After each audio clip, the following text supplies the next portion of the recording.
چاروں ائمہ کی اقتدا کرنے والے لوگ کون ہیں؟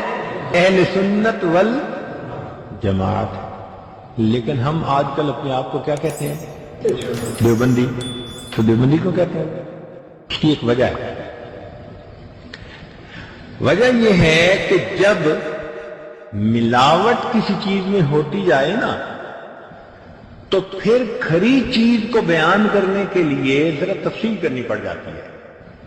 مثال کے طور پر پہلے زمانے میں جب گھر میں گھی ختم ہو جاتا تھا تو خاوند کاروبار پہ جانے لگتا تو بیوی صرف ایک لفظ کہتی تھی، جی گھی ختم ہو گیا لیتے آنا۔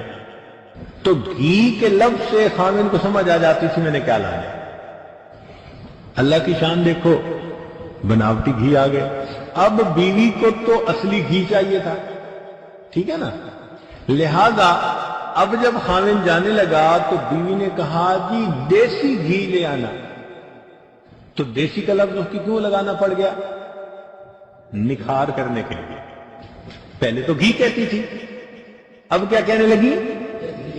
تو بھئی دیسی کا لفظ کیوں لگایا؟ تاکہ کھوٹے اور کھرے کے درمیان، اصل اور نقل کے درمیان امتیاز ہو سکے۔ اب اس کو یہ لفظ لگانا پڑ گیا، یہ مجبوری تھی اس کی۔ تو اس نے خاوند کو کیا کہا؟ جی کیا لے آنا؟ دیسی گھی لے آنا۔ اب کیا ہوا کہ لوگوں نے وہ دیسی گھی حاصل کرنے کا طریقہ یہ نکالا کہ دودھ کے اندر ڈالڈے گھی ڈال دیا دہی جمانے سے پہلے، اور پھر اس کا انہوں نے جو ہے نا وہ مکھن نکال کے گھی نکالا، تو یہ پھر ملاوٹ والا۔ تو اب یہ بھی نہیں کہہ سکتے کہ دیسی گھی لانا۔ اب بیوی کہنے لگی جی اصلی دیسی گھی لے آنا۔ تو اب اس کو ایک لفظ اور استعمال کرنا پڑ گیا۔ تو یہ جو لفظ وہ استعمال کر رہی ہے وہ اپنی مجبوری کی وجہ سے کر رہی ہے۔ کس کے لیے کر رہی ہے؟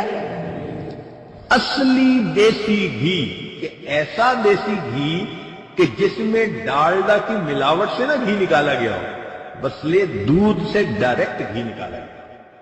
جس طرح اس عورت کی مجبوری تھی، ہماری بھی یہ مجبوری ہے کہ اتنے فتنے آ گئے ہیں دنیا میں کہ صحیح نشاندہی کرنا مسئلہ بن گیا۔ لہذا اب کوئی ہم سے جب پوچھتا ہے کہ تم کون ہو اور ہم آگے سے صرف ایک لفظ بتا دیں جی دیوبندی، تو اس دیوبندی کے ایک لفظ سے ہر چیز اس کے اوپر واضح ہو جاتی ہے، ہمیں مزید تفصیل نہیں کہنی پڑ جاتی۔